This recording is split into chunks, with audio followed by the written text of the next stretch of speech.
Yo, what up, YouTube? It's your boy Fitzma TV here, aka G-Lord33, and I'm back today with NBA Talk, episode 57. Alright, I have an announcement to make before we get into today's NBA Talk video.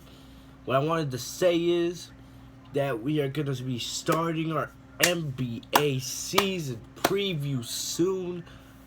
You know, in years past, what I usually do is I take some of the NBA teams, I do a preview of what I think they're going to do during the regular season, previewing some of the moves they made in the off season, and how I think the year will play out for them. Do I think they're going to make the playoffs? How deep will they make the playoffs? Are they title contenders? What all-stars will make the all-star team? Stuff like that. So I've never done a year when I've been able to get through all 30 teams. Hopefully this year we can. Maybe in like a week we're gonna start this. So every day I'm gonna preview a new NBA team. It's probably gonna start with the Celtics, and then we're just gonna go through randomly. It'll probably start with like Celtics, and then the next day will probably be like Warriors, and then Cavs and Spurs, and then Lakers and Clippers and whatever.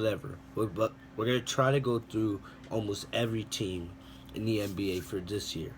And then at the end, we'll do one huge NBA season preview as a whole, which will focus on the big storylines going into the season. So if you're not subscribed to my channel, make sure to subscribe now and enable notifications by clicking the bell next to my channel name.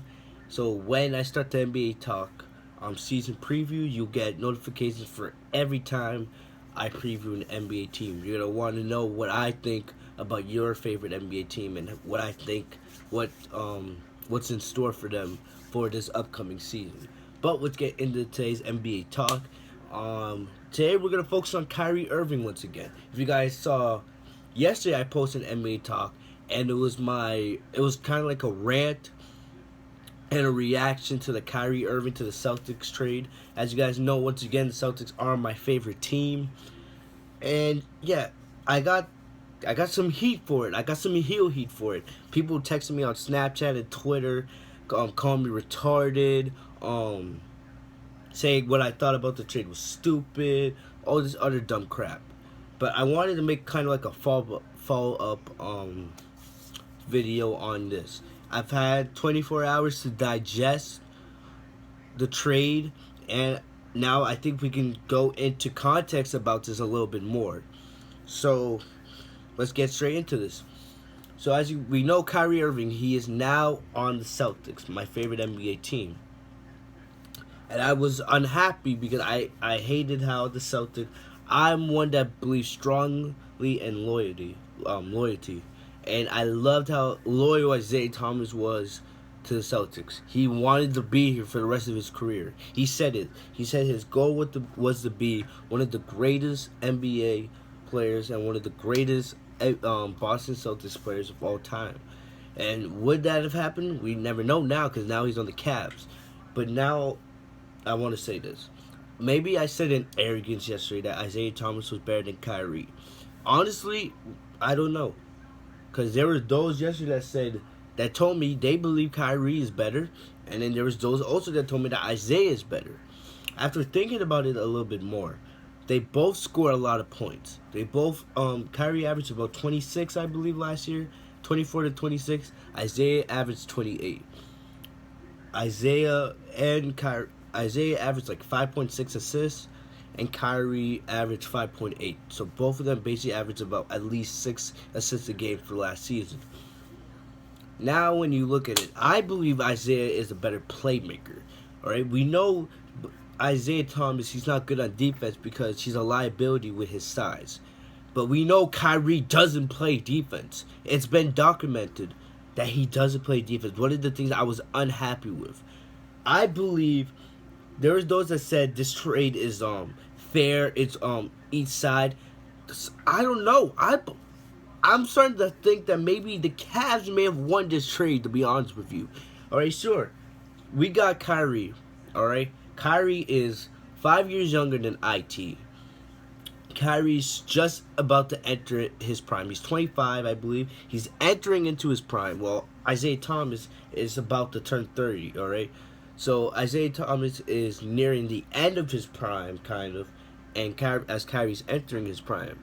And if we have Kyrie for at least 2 seasons, and there's speculation saying that maybe next year he has a player option, and there's rumors saying that he's already possibly interested with signing an extension to stay in Boston. What Kyrie wanted, the reason why he demanded a trade request is because he was unhappy with LeBron James. He was unhappy in Cleveland because he knows LeBron's the best player in the world. He recognizes the greatness of LeBron, but he felt like he in Cleveland, which was probably true to most people, he felt like LeBron's little brother in Cleveland. He felt like LeBron was always going to be on a statue higher than him.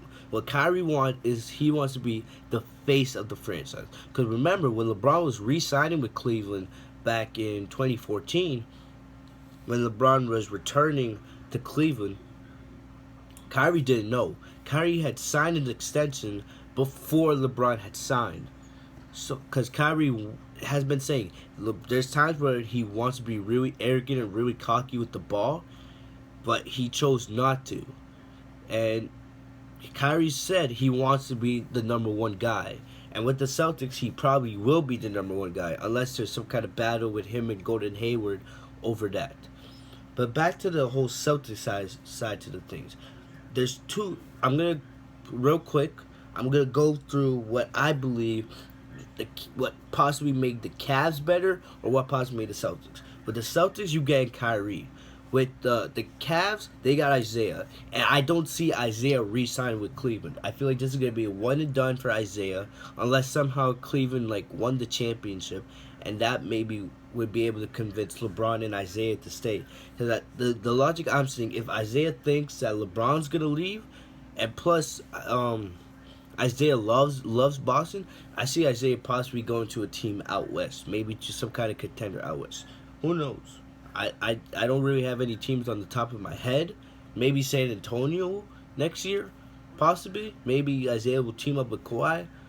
Maybe there was rumors saying maybe even the Pelicans, but that's a year away. Because the reason why I believe Isaiah is gonna bust this year, because we know Isaiah's in a contract season. He's trying to prove the teams that he deserves a max contract. I believe the Celtics should have gave him a max contract, but that won't happen now that he's gone. Alright, so the Cavs are getting an older player that most likely I don't think is going to re-sign, because I believe LeBron's leaving. But let me get back to that. I'll get back to the whole LeBron leaving in just a second. With the Celtics, what they gave up just to get Kyrie, you lost Hayward. You got Hayward in free agency, right? You got Gordon Hayward in free agency. Basically, you had to give up Avery Bradley, Kelly Olynyk, I don't think I'm forgetting anybody else. They almost had to give up Rozier, but they didn't. Rozier's a nice young player, all right. And then you got Marcus Morris from Detroit in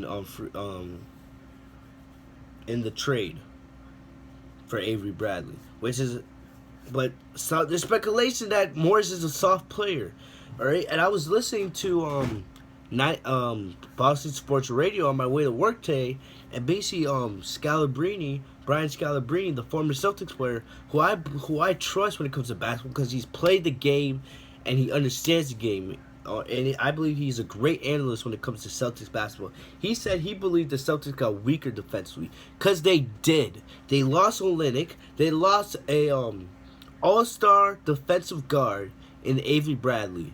I'm not saying Avery Bradley is an NBA all-star, but I'm talking about an all-star type defensive player in Avery Bradley. And now in the trade to get Kyrie Irving, I believe the Celtics, I said this last night, the Celtics gave up way too much to get Kyrie. You gave up Isaiah, you gave up Jay Crowder, a great defensive player, a player you had to guard LeBron in the Eastern Conference Finals earlier this year, last season. Remember that? All the time you were saying how Jay Crowder, hopefully he will limit LeBron a little bit because we know Jay Crowder's a pretty decent defensive player. All right, who can make shots from deep when he's hot. Now you gave him to Cleveland, plus you gave up that 6'11" forward talent. You gave Cleveland even more size for their bench, and then you gave them the Brooklyn pick, the one that hits me in my heart most of all, the Brooklyn pick.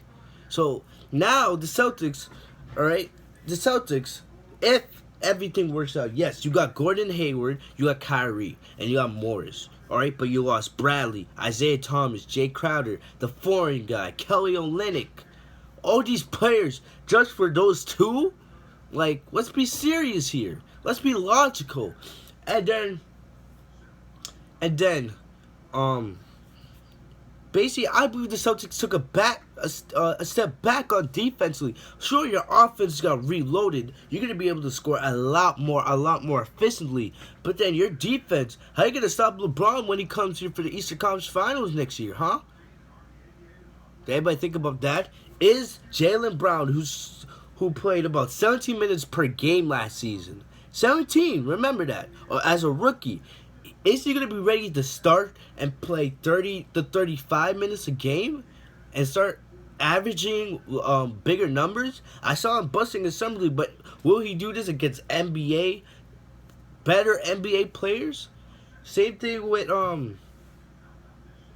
I keep forgetting his name. Our draft pick, Jason Tatum. Tatum.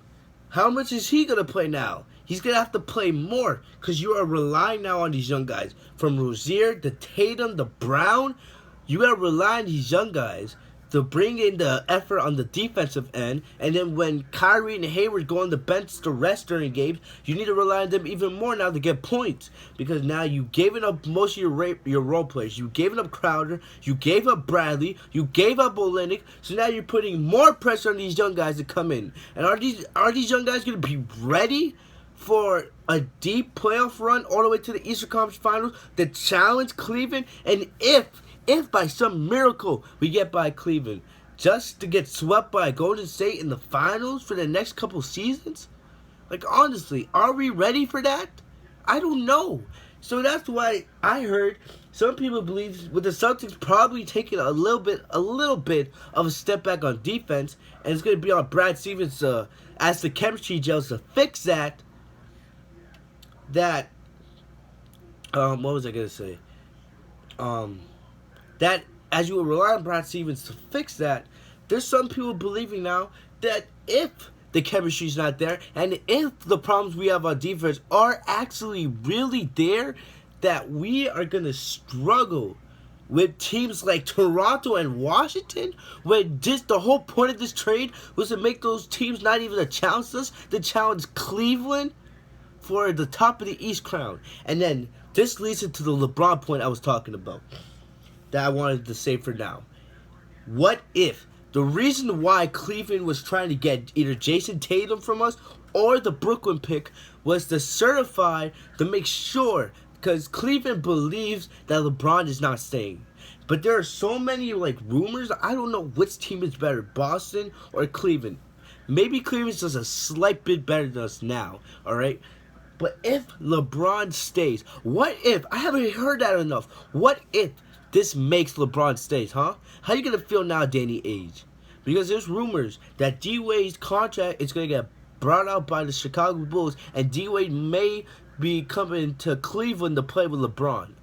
And then possibly, there's other rumors saying that if LeBron goes to the Cavs management, that he can force the Cavs to trade Kevin Love to New York so they can get Melo. Then you're going to have trouble. Plus, if the Brooklyn Nets are going to be as bad as we expect them to be, sure, they got a little bit better, but I don't see the Nets being that much better than they were this season or last season. If the Nets actually are as bad as some people believe they will be, and the Cavs get that pick, so you're telling me that not only does LeBron have Isaiah Thomas, Isaiah Thomas, he has, don't worry about D-Rose, that guy's a scrub. But he may have Isaiah Thomas if Isaiah Thomas re-signs, alright? Possibly Melo if they trade Kevin Love, D-Wade, and maybe a top 3 pick with the possibility of getting Michael Porter Jr., who's been, a lot of people believe he's the next great NBA superstar prospect. You think LeBron may go to LA, but he may stay? Are you kidding me right now? Oh yeah, Celtics fan, you're really kicking yourselves. So the way I want to bring this up to wrap this whole I don't know if you want to call it a rant. I'm not really ranting. This is more me analyzing the whole trade as a whole. Basically, what I want to end this video off with saying, if I was the Celtics, if you really, really, really, really wanted to trade for Kyrie Irving, because the way Danny Ainge said in his press conference, Danny Ainge said, we believe that Kyrie is just that great a player, and he has potential to be even greater. You believe that? What I would have done, I would have waited to see if, to hear confirmation that LeBron was going to leave. I would have waited out this season, see how Isaiah Thomas does with the hip injury. Alright, and if it's as bad as people are saying, I believe personally that Isaiah's going to bust this year, and that hip's not going to be a factor. But if it is as bad as people think it may be, then you can go on and trade him. But at least let this season play out, because either way, I don't know if you're going to beat, even with Kyrie Irving, I don't know if the Celtics are ready to beat Cleveland. At least not this season. Alright? So, where do we go from here? Well, I told you, the Celtics should have waited. Plus, we're all getting on Danny Ainge because Danny Ainge, he doesn't trade his picks, whatever. He held on to that pick for the last couple of years. He missed out on possibly getting Jimmy Butler or Boogie Cousins or Paul George. Honestly, what if the Celtics kept the pick? All right, here's an option. The Celtics could have kept Isaiah, saved the pick. All right, see if LeBron actually is gonna go to LA, which I believe he was until before the trade yesterday. I was almost 99% certain that LeBron was leaving to go to the Lakers. Now, I'm kind of like 60%, 40% on that. Alright? I'm 60%, 40% on that. Why the Celtics should have waited, let LeBron go to LA, you get to keep the pick, alright? Then you could have formulate a deal for possibly Anthony Davis, right? So there's people saying, oh, we can still get Anthony Davis. I don't know if the Celtics have the assets to still get him. They kind of do, but what you would have to give up to get Anthony Davis, you would probably have to give up Tatum. You would have to give up probably the Lakers pick that the Celtics have. You would also have to probably give up Al Horford, at least, and possibly another role player, maybe Rozier. So you would probably have to give up Rozier, Tatum, the Lakers pick, and Horford just to get Anthony Davis. Alright? Even though that would be a stacked squad with Kyrie, Hayward, and Anthony Davis, still, that's not good. I don't think that's good enough to beat Golden State. I would like to see it, but I don't know at this point. So, basically, to wrap this up, basically my final thoughts, and I believe the Celtics should have not traded for Kyrie Irving. Should have waited to see what LeBron is going to do, because now you still put the ball back in LeBron's court. Because now that LeBron has Isaiah Thomas, and now that the Cavs have that pick, there's so much that the Cavs can do. They can trade the pick for a star next season when they free up some cap space. They could get D-Wade and Melo, and that could force with getting that Brooklyn Nets pick, keeping that pick, and that could have LeBron stay. But now there's so many different scenarios. That's why I didn't like the trade. I didn't want Isaiah Thomas to leave. I loved him in Boston. And I don't see too much of a difference between Kyrie and Isaiah Thomas, if we're being honest. If Isaiah Thomas was taller, I believe if Isaiah Thomas was Kyrie's height, I believe Isaiah would be so much better than Kyrie, in my opinion. That's my opinion. I know there's gonna be some of you guys in the comment section that disagree with me, but we can talk about that. We can talk about that all night if you want. But to be honest, I would have waited if I was a Celtics to see more or hear more of what LeBron was planning to do. Now the Cavs have a lot of options, and giving them Jay Crowder, Isaiah, especially Jay Crowder and that Nets pick, making Cleveland better, that could hurt Boston in the long run. A lot of people are looking at saying the Celtics are gonna make the finals.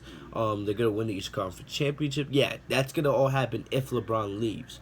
What if LeBron doesn't leave? And now you've given him more assets. You gave him a young guy in Jay Crowder. You gave him Isaiah Thomas. And who knows, now that the Cavs have that 2018 pick, they have so many options. There's so many different things they can do. This could still spell trouble for Boston. So that's my thoughts on the situation. Tell me, guys, what you guys think in the comment section below. I wanted to do this video, as I said, a little different. I wanted to analyze more this trade because yesterday was more of a rant. This is more of a breakdown, the possibilities and the scenarios and the outcomes of what this trade could provide for not only the Eastern Conference, for the NBA, for at least the next half decade, because there's so many things that could happen. So that's all I got for you guys today. Remember to like, comment, subscribe for more NBA talk videos. Make sure to check out my gaming, my Dragon Ball videos on the side. And I'll see you guys more very, very soon. Thank you guys. Have a great day, guys. Peace.